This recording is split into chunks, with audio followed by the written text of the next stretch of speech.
berapa? Itu berapa? Itu berapa? Itu berapa? Ini 98.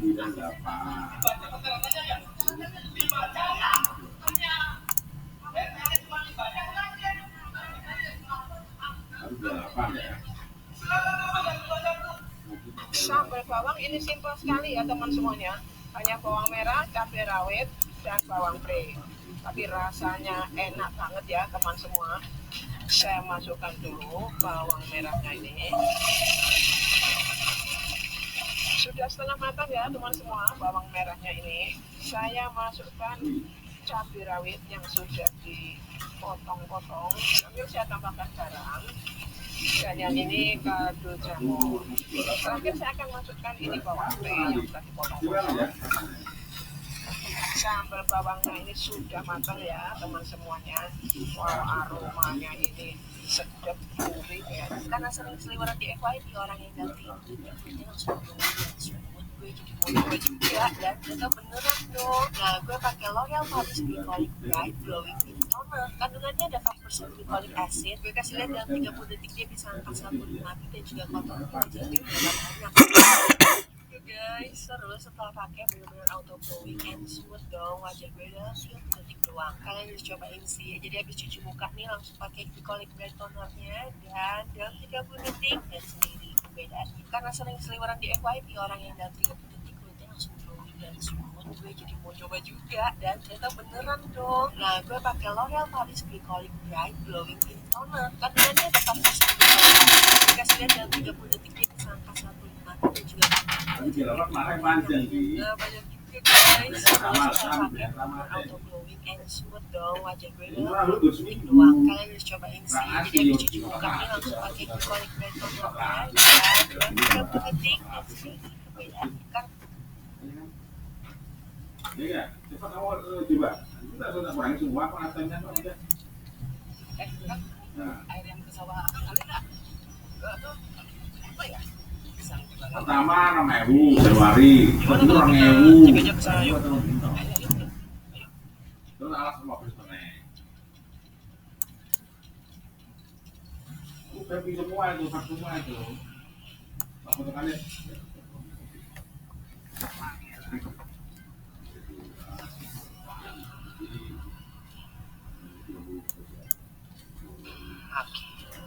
Sekarang pangeran harus segera kembali ke raga pangeran. Karena dalam saat ini raga pangeran sudah semakin sangat melemah. Masih banyak warga yang membutuhkan pertolongan. Lagi pula, aku tidak mau terus-terusan berada di dalam ragamu, tidak peduli dengan sekelilingnya. Ragamu bersikap demikian karena belum mengenal siapa dirinya dan belum menyadari jati dirinya. Untuk itu, tugaskulah untuk membantu menyadarkan. Pertanyaan nomor 1, coba sambung lagu berikut. Tanah airku tidak melupakan hidupku.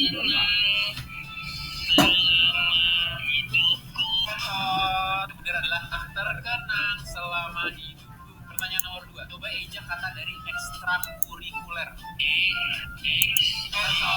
Pertanyaan nomor 3, apa nama patung yang ada di foto ini? Pertanyaan nomor 4, matahari terbenam di sebelah. Pertanyaan nomor 5, rawon adalah makanan khas dari daerah. Jawaban yang benar adalah rawon timur. Tempat main sama kita adalah Abdillah Amanu. Pertanyaan nomor 1. Sekarang dari angka 10 lu pilih angka berapa? Karena lu pilih angka 10, lu harus minum jus yang dicampur 10 buah untuk dapetin 1 juta ini. Buah pertama lu mau buah apa? Tambahin avokat. Tambahin wortel. Ini adalah jus 10 buah. Penasaran nggak? Penasaran nggak? Bukan, gue nanya lu penasaran nggak? Penasaran. Makan gimana rasanya? Gimana bang? Mantap. Paling kerasa rasa apanya? Melon kerasa. Kan kagak ada buah melon. Gimana sih? Kerasa jam. Udah cobain ya bang. Enak sih. Gue sampai tetes terakhir bang. Selamat gue dapat 1 juta bang. Kasih ya bang. Dari angka 1 sampai 10 lu pilih angka berapa? Sekarang dari angka 10 lu pilih angka berapa? Kalau lu pilih angka 10 lu harus minum jus yang dicampur 10 buah untuk dapetin 1 juta ini. Buah pertama lu mau buah apa?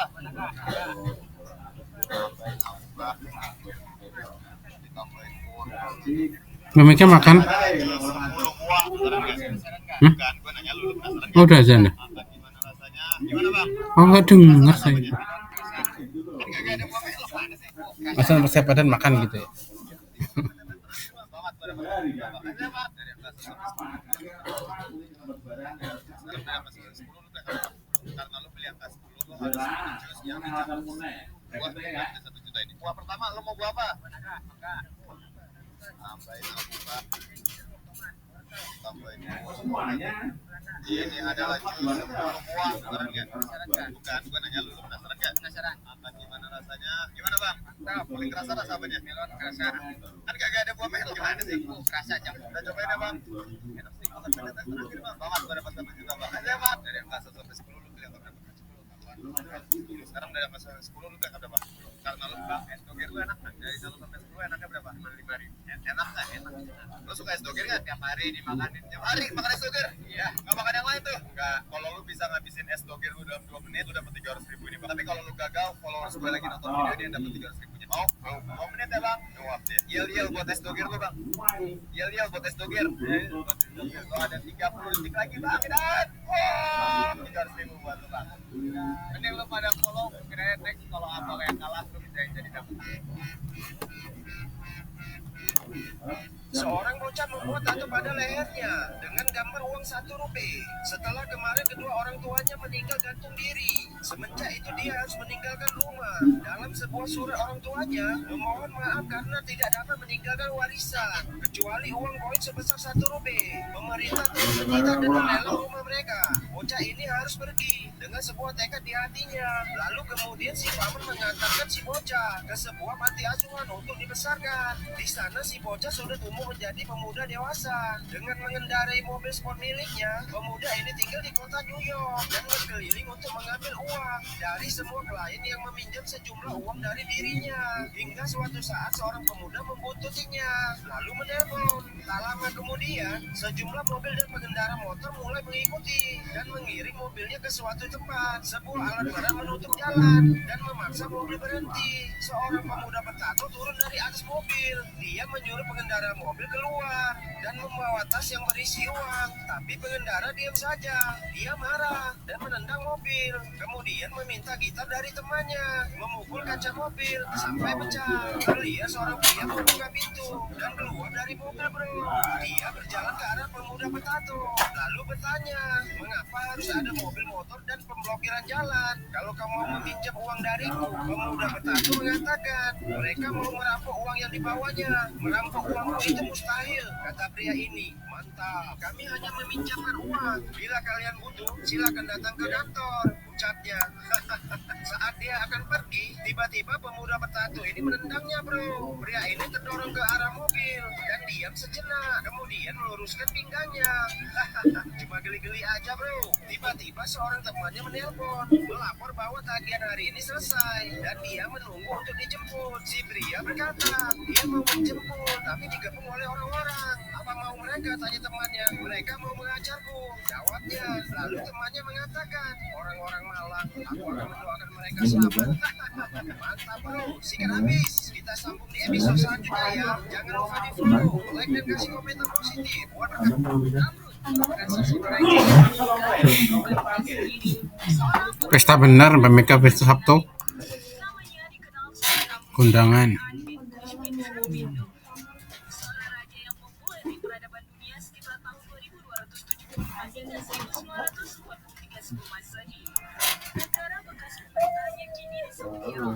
Sebuah peradaban Mesopotamia kuno yang banyak disebut dalam kitab suci.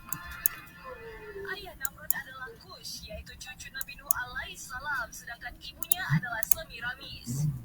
Ibunya pada usia remaja telah menikah dengan ayahnya. Konon sehari setelah berhubungan intim dengan Semiramis, ayahnya meninggal dunia. Oleh karena itu saat Namrud lahir, ia tidak mempunyai ayah.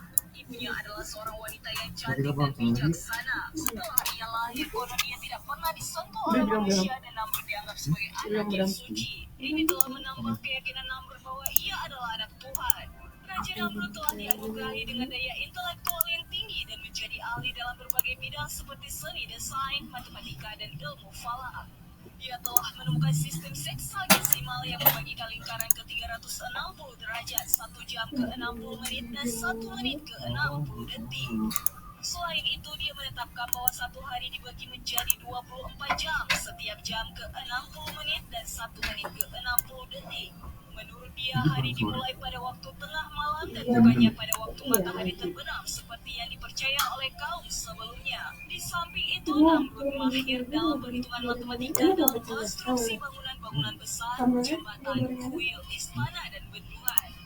Antara lain kontribusinya adalah konstruksi sistem saluran irigasi dan lembah Tigris dan Euphrates. Dialah orang pertama yang menggunakan batu bata dari tanah liat yang dibakar sebagai bahan bangunan. Bahkan Namrud terkenal sebagai arsitek menara Babel, yaitu bangunan pencakar langit yang pertama di dunia. Sayangnya, sebagai seorang ateis, dia telah menyalahgunakan kemampuan itu untuk menyesatkan rakyatnya. Antara lain menggunakan ilmu falak untuk menciptakan berbagai sistem meramal nasib seperti horoskop dan meramal nasib palmistri. Tujuannya adalah untuk menunjukkan bahwa manusia tidak perlu Tuhan karena manusia mampu memprediksi dan mengubah nasibnya dengan sendiri. Namrud merupakan sosok raja yang menikahi ibu kandungnya sendiri, seorang pemimpin keturunan kelima dari Nabi Nuh. Namanya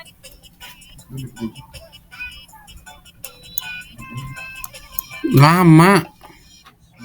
Sebulan dong.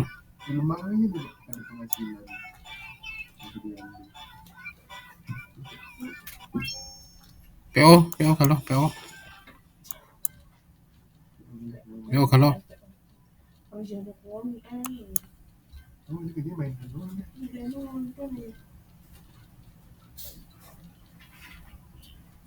PO bukan PO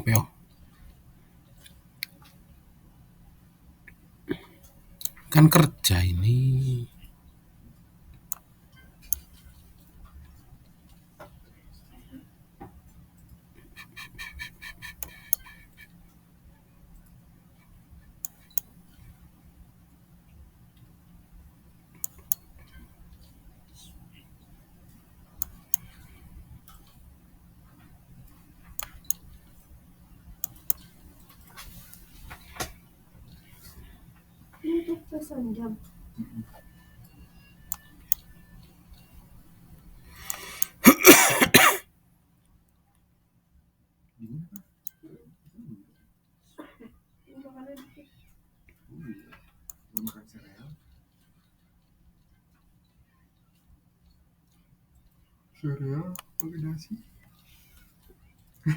Bukan sereal namanya, sudah.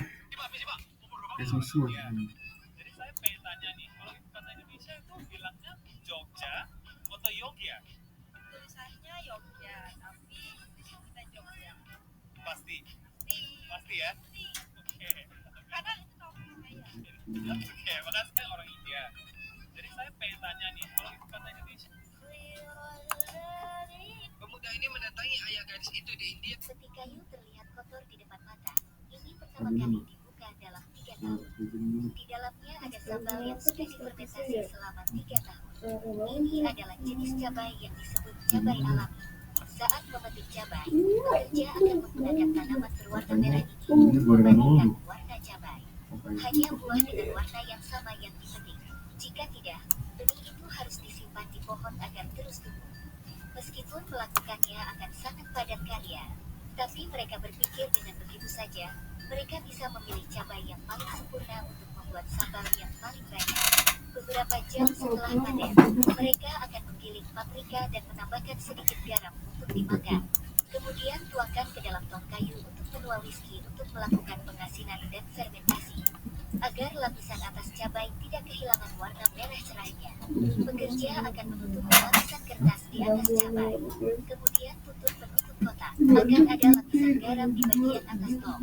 Kemudian gunakan alat untuk menyebarkan lapisan garam ini pada ujung tong. Selanjutnya, semua peti kayu ini akan ditempatkan di sini. Mereka pergi dari sini dengan direndam dan difermentasi setidaknya selama 3 tahun. Selama fermentasi, mereka menghasilkan karbon dioksida. Ini akan membiarkan cairan keluar melalui ventilasi di bagian atas laras. Pada titik ini, lapisan atas garam meja akan menyerap cairan ini dan menjadi keras. Setelah direndam dan difermentasi selama 3 tahun, pekerja akan memecah garam yang telah mengeras di atasnya untuk menghilangkannya. Kemudian lepaskan cincin besi yang menyegel peti kayu. Cabai dulu memiliki rasa yang sangat panas dan pedas. Kini berubah menjadi sejenis bumbu sintetik yang sangat aromatik dan serasi. Tapi sekarang mereka masih harus melalui beberapa proses lagi. Pertama, mereka akan dituangkan ke dalam wadah berisi cuka. Poros pengaduk di bejana pencampur akan beroperasi terus-menerus selama 3-4 minggu. Biarkan cuka bekerja agar potongan cabai terurai menjadi potongan mikroskopis. Pada saat yang sama, cuka juga akan membantu meningkatkan rasa pedas, warnanya akan lebih indah, rasanya akan lebih enak.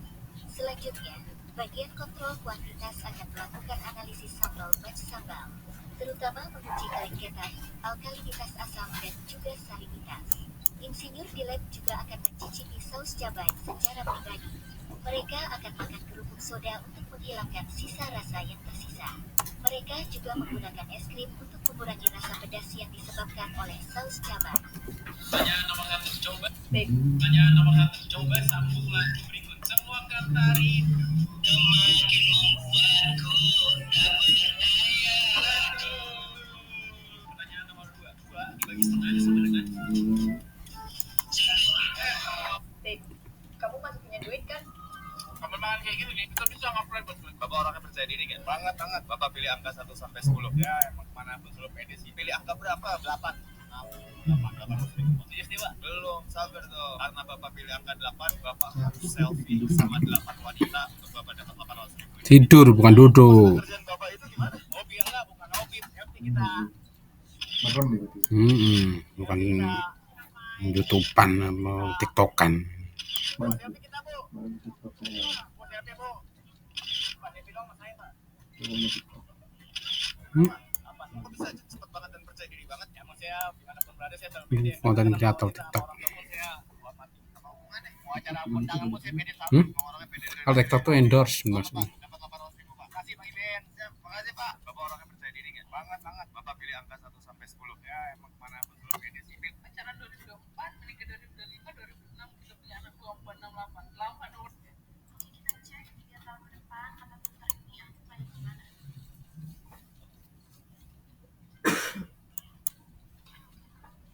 Pertama yang namanya paling panjang dapat 500 ribu. Kasih toko ini sengaja mengubah harga barang dari 200 jadi 800 biar butuh banyak. Jadi kebetulan ada pelanggan nenek-nenek yang penglihatannya kurang jelas. Tentunya ada karyawan magang yang jujur mau ngasih tahu harga yang benar ke si nenek. Dia malah diancam bakal difitnah ke bosnya kalau macam-macam. Cowoknya masih berusaha nolongin si nenek. Dia nawarin beli mainan robot aja nih yang lebih murah. Lagi-lagi kasir di sini ini bohong dan bilang kalau harga mainan robot itu $1.000 lebih mahal. Nenek ini nggak tahu kalau ditipu. Bahkan dia percaya banget sama si kasir. Dia bilang ambil sendiri aja uangnya karena dia nggak terlalu bisa melihat jelas kan, takut salah hitung. Yang ada malah si nenek ditipu lagi, uangnya diambil semua sampai tiba-tiba udah toko datang dan ternyata ini penipunya yang beliin kado untuk cucu kesayangannya. Di situ si karyawan magang nggak beraniin diri buat ngasih tahu semuanya, tapi dia malah difitnah dong. Dia bilang dia yang masukin semua harga mainan di toko itu.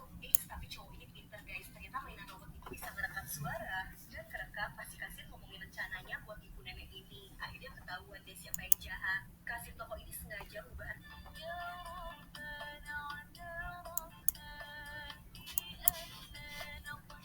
Pak, mau nggak, Pak? Assalamualaikum warahmatullahi wabarakatuh. Setelah Namrud menginjak usia dewasa, Semiramis sering tampak cemburu ketika gadis-gadis mendekati anaknya. Hingga pada suatu ketika, dia menikah dengan anak kandungnya sendiri.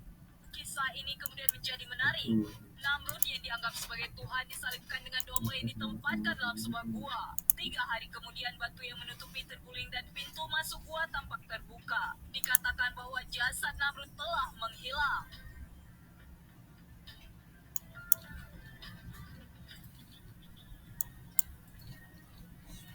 Peradaban mulai mengagungkan namanya menjadi Osiris, Isis, dan Horus.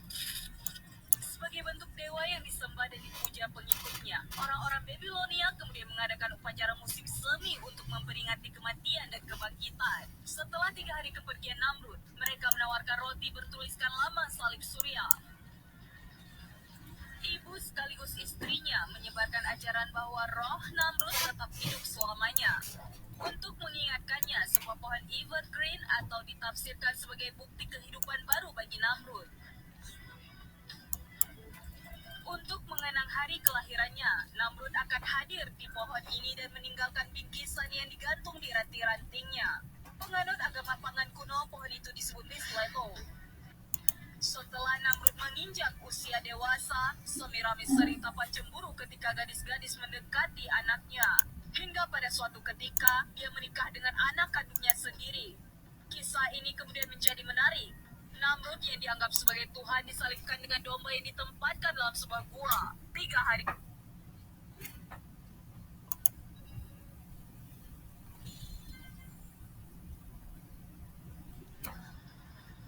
وهو أول جبار في هذه الأرض وأحد ملوك الدنيا الأربعة الذين ذكروا في القرآن وهو من الملوك الكافرين هو أول من وضع التاج على رأسه وقد تجبر في الأرض وادعى الربوبية وقد استمر النمرود في ملكه 400 سنة آزر سمعا وطاعة يا مولاي الملك الملوك قالوا إنك رأيت لي ما لا يصدق فماذا رأيت إني أرى في حسابات النجوم أن هذا الزمان سيظهر فيه رجل يمسح هذا الدين ويدعو إلى دين آخر ولم يكن يعلم آزر أن هذا الرجل هو ولد إبراهيم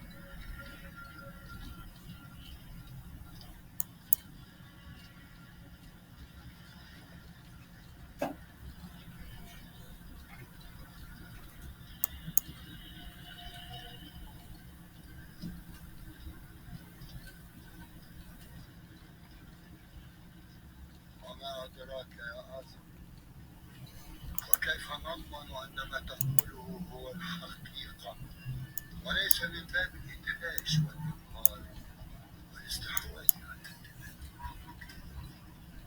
اصمت الآن يا وزير في أي بلاد يكون هذا؟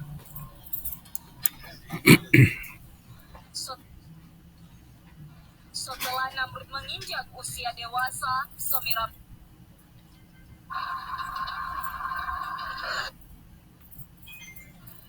Dari 1 sampai 10. Ini ada tukang dawet.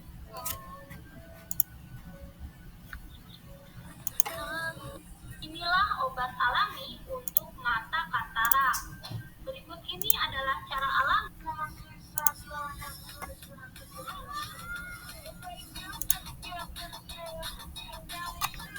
Permisi Mbak, ini pesanannya. Wah, Raymond, udah lama banget ya kita nggak ketemu. Kamu jadi pelayan di sini? Bukan, warung ini punya aku. Kebetulan karyawan aku tuh ganteng. Oh, gitu. Oh iya, kamu masih ingat gak sama Laura? Dia itu dulu ketua kelas kita tahu. Halo, Ray. Sini, Ray. Duduk, ngobrol dulu lah. Iya, boleh.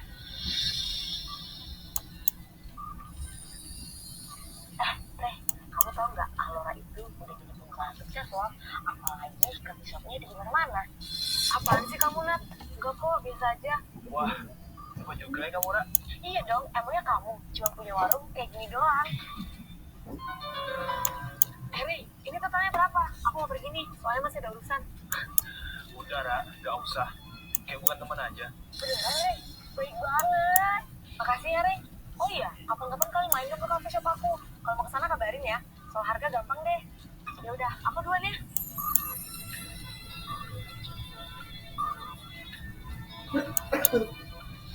Wah, keren banget ya kafenya Alora. Pemandangannya juga bagus. Iya, Nat. Keren ya dia. Bisa buka coffee shop kayak gini. Yaudah yuk. Mas. Iya, Mbak. Mau pesan apa? Aku mau ayam penyedap 1, ayam cabai hijaunya 1, daging sapi kecapnya 1, sama om ini 1. Baik, Kak. Langsung deh, Kak. Totalnya 220.000. Bukannya gratis atau diskon gitu? Mana nggak mau dompet lagi aku. Itu sudah disuruh 50%, Kak.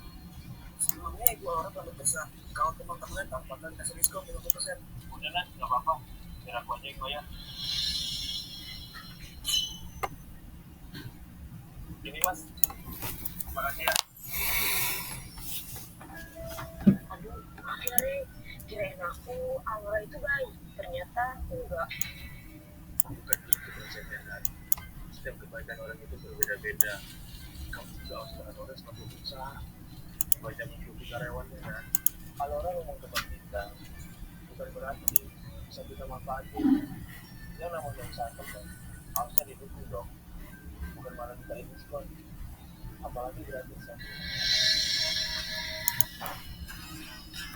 Kamu udah gizi mau? Kita kasih. Kalau gizi lempar visi bu, pilih angka 1-100 bu. 10. Yang lain bu, yang lain bu. Ya. Aduh bu, masa turun bu? Yang lain lagi bu. 10. Yakin nih, udah nggak mau ganti lagi? Ada. Serius? Iya. Ibu jualan apa bu? Jualan takjil. Ada kolak, bihun, mie, lontong, gorengan.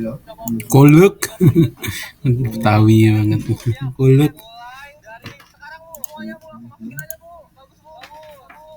Ayo bu. 5, 4, 3, 2, 1. Ibu lagi ada masalah nggak bu? Saya bisa dengan saya, anak saya di kampung, saya di sini usaha. Anaknya nggak ada mau kesini nih bu. Cocok sih, namanya jualan, ada pengen habis, anak nungguin di rumah yang kecil. Ya udah bu, ayah beli semuanya bu. Alhamdulillah, amin, ya Allah. Bu, ayo bu, bungkus semuanya bu. Amin, ya Allah. Totalnya jadi berapa nih bu?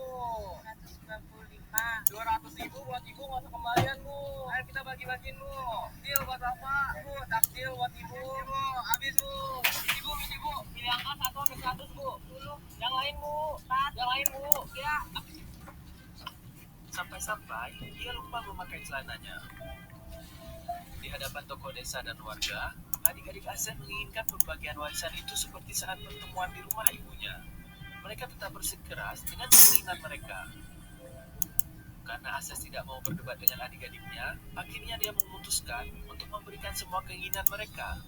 Dan Ases hanya meminta ibu menjadi miliknya.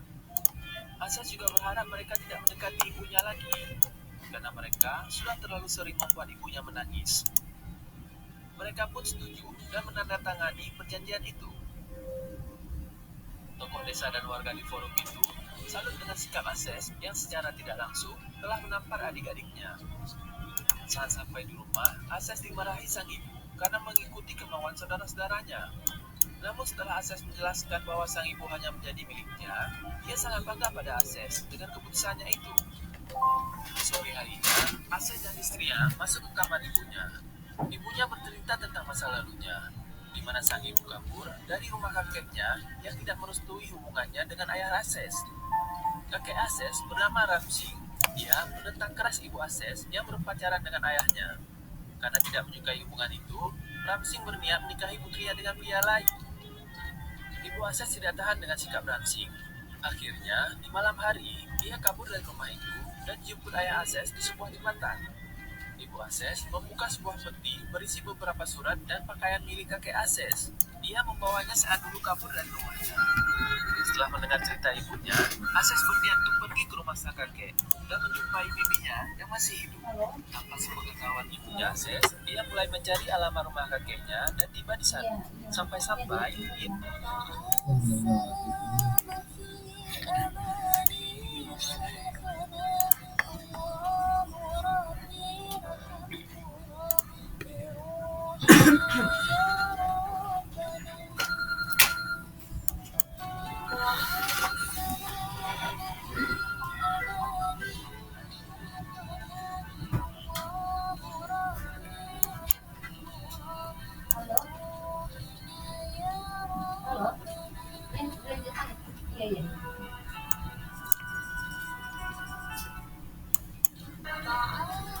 Kalau gue kasih lu cerita ini, Ini kesalahan yang paling sering dilakuin sama orang-orang yang baru mulai bisnis. Entah kenapa teman-teman gue, bahkan gue pas mulai bisnis itu ngeremehin banget sama yang namanya pembukuan. Soalnya nyatet keuangan tuh kayak males, repotin, ribet, ya kan? Tuh deh, setiap gue sharing sama orang yang lebih berpengalaman bisnis, mereka selalu wanti-wanti buat kayak catat pembukuan yang rapi.